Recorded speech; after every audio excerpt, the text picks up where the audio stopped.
Rebonjour, j'espère que vous allez bien. Aujourd'hui, nous allons voir une autre leçon. Une leçon qui pour beaucoup très difficile, mais en fin de compte, elle est facile. Il suffit tout simplement de connaître les enjeux. Elle est question du discours direct et du discours indirect. C'est la première partie. On verra une autre partie qui est la deuxième. Mais aujourd'hui, on va voir la première partie. Mais avant de commencer, n'oubliez pas de vous abonner sur ma chaîne Apprendre le français autrement. Également, c'est ma page Facebook. N'oubliez pas aussi d'activer la cloche pour recevoir mes prochaines leçons. Et je serai toujours là pour répondre à vos questions, que ce soit sur WhatsApp ou sur Facebook. Bien. Donc, prenons tout d'abord cette image. Une image d'une famille où il y a le père, la mère et les enfants. Par exemple, la mère, disons, on vient dit à sa famille: nous irons visiter Casablanca demain. C'est un message dit par la mère. C'est un discours dit par la mère. Supposons que le professeur, vous avez ici, veut transmettre ce message de la mère. Qu'est-ce qu'elle va dire? Nous irons visiter Casablanca demain, dit la maman. Ou bien dit la mère. Donc, qu'est-ce qu'a fait le professeur? C'est bien. Elle a pris le message ou bien le discours de la mère tel qu'elle est, sans rien changer.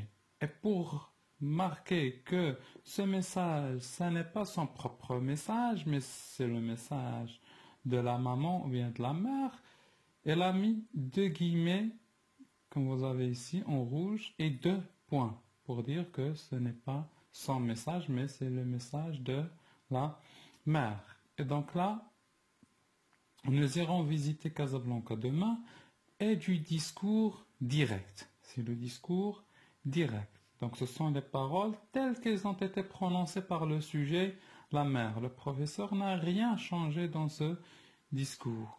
Et voilà, donc le discours direct, par définition, c'est lorsque le narrateur rapporte directement les paroles d'une personne, c'est-à-dire telles qu'elles ont été prononcées. Elle est marquée par les deux guillemets et les deux points. Donc, on ne change rien. ما كتبدل حتى حاجة في الميساج ديال la personne كيف ما هو et tu le mets entre deux guillemets. Là, c'est le discours direct. Passons maintenant au deuxième type. C'est le même message. Nous irons visiter Casablanca demain. Le professeur, cette fois-ci, qu'est-ce qu'il va dire? La mère dit qu'ils iront visiter Casablanca le lendemain. Est-ce que le professeur a rapporté le message tel qu'il est ou bien le discours tel qu'il est? Eh bien non, elle a changé le discours.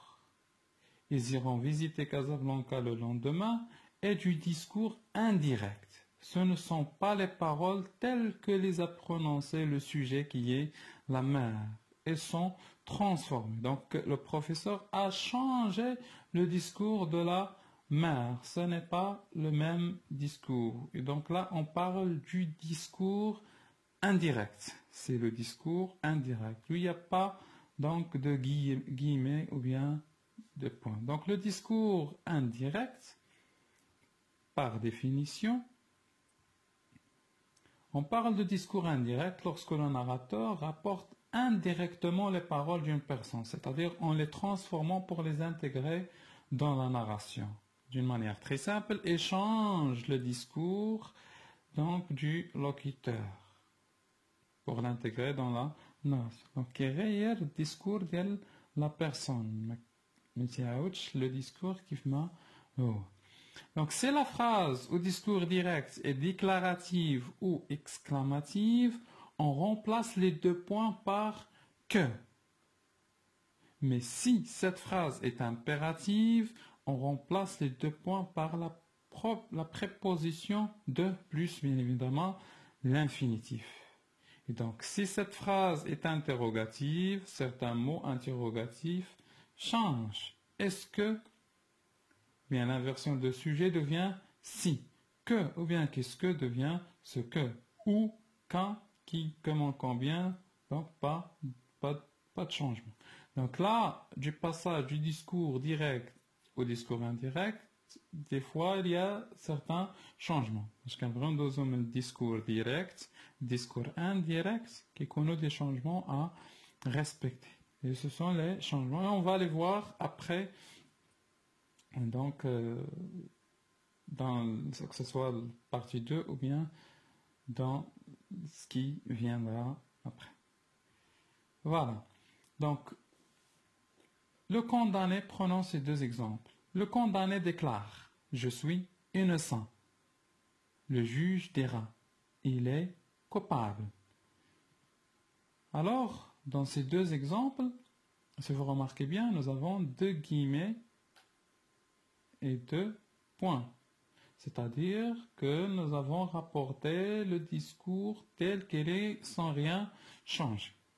Et là, on parle de quoi? Bien évidemment, on parle du discours direct. Parce que nous n'avons rien changé dans ce discours. Et donc, si vous avez au discours direct le temps du verbe introducteur, par exemple ici, c'est-à-dire le premier verbe, le verbe de la première proposition, de la première phrase, ce verbe, le verbe introducteur, on appelle le verbe introducteur. Ici, vous avez déclaré, c'est un verbe de premier groupe. C'est les conjugués au présent, donc pas de changement de temps dans la subordonnée. On ne change pas le temps de la subordonnée. La subordonnée, c'est-à-dire la deuxième proposition, la deuxième phrase. On ne change pas le temps du verbe. Si vous avez par exemple ici le présent, donc ça va rester le présent. Si vous avez l'imparfait dans la subordonnée, c'est l'imparfait. Donc pas de changement au niveau du temps de la verbe. Et donc, dans ce passage du discours direct au discours indirect, on ne change pas le temps et qu'est-ce qu'on dit? On dit le condamné déclare qu'il est innocent. Et donc, là, c'est le discours indirect. On a changé le discours. Et donc, on n'a pas changé le verbe introducteur. Donc, elle reste ici au présent. Suis, donc c'est le verbe être présent. Ici, donc, elle reste au présent. Passons au deuxième exemple. Dans le deuxième exemple, le verbe introducteur, ici, c'est le verbe dire, c'est un verbe de troisième groupe qui est conjugué au futur simple. Et donc, si le verbe introducteur est conjugué au futur simple, c'est comme s'il est conjugué au présent. Pas de changement de temps dans la subordonnée. Donc, qu'est-ce qu'on a? On a le juge dira qu'il est. Ici, vous avez l'auxiliaire être, donc et. Donc, ça reste l'auxiliaire être, pas de changement au niveau de la, donc du temps de la subordonnée. La subordonnée, c'est la deuxième proposition, comme vous voyez ici. Donc, pas de changement au niveau du temps. Ça reste le même.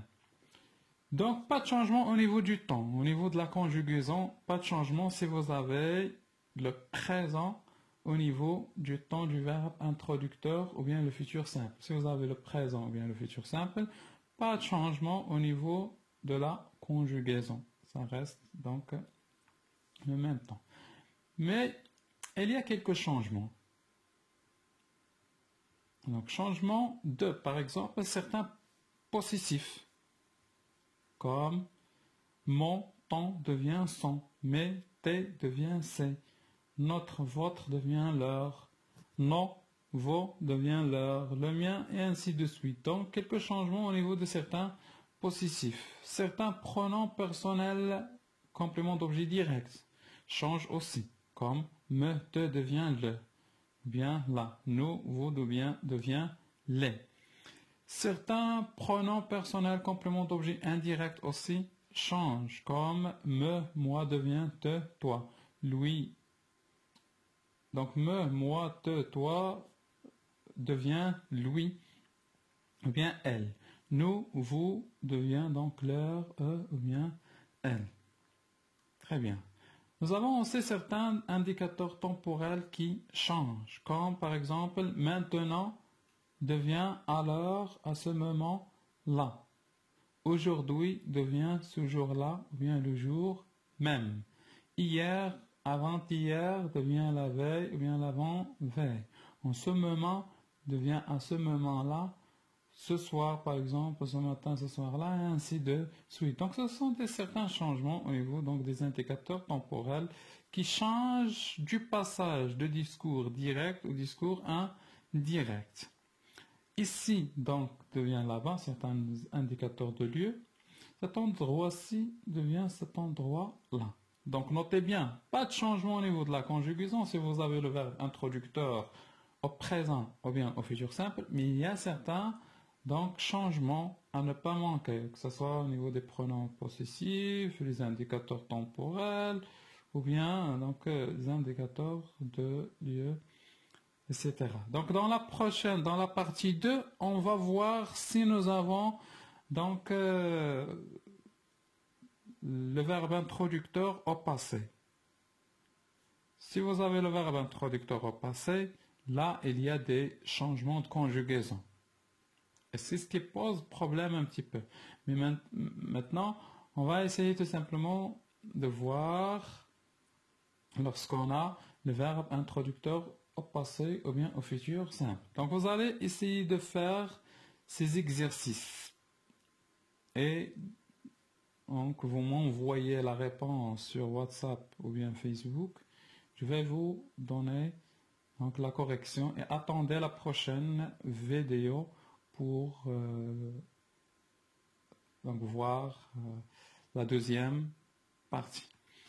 Donc les exercices. Elle dit, je suis content aujourd'hui.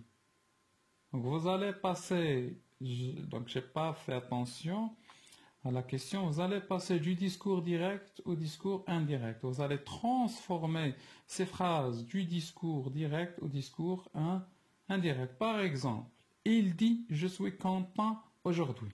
Donc, comme on a déjà dit, on doit chercher tout d'abord le verbe introducteur, c'est-à-dire le premier verbe, donc le verbe de la première proposition, proposition principale. Il dit. Ici, le verbe dire est conjugué au présent. Et donc, pas de changement au niveau du verbe de la subordonnée. Qu'est-ce qu'on va dire? Et on va effacer donc les deux points et les deux guillemets. On va dire il dit. Donc on change par que, parce que nous avons une phrase déclarative. Nous n'avons pas ici un point d'interrogation ou un point d'exclamation. Donc il dit que, donc le je, pronom personnel sujet devient il. Il dit qu'il est content. Donc aujourd'hui, on a dit, donc si vous revenez donc aux indicateurs temporels, vous allez trouver qu'aujourd'hui devient le jour même ou bien ce jour-là. Il dit qu'il est content le jour même. Donc vous allez essayer de travailler les autres phrases et les envoyer. Et merci pour votre attention. N'oubliez pas de vous abonner sur la chaîne, de laisser des commentaires, d'activer la cloche aussi pour recevoir mes prochaines vidéos et partager la vidéo parce qu'il pose problème à beaucoup d'élèves le discours direct et le discours indirect. Et grand merci.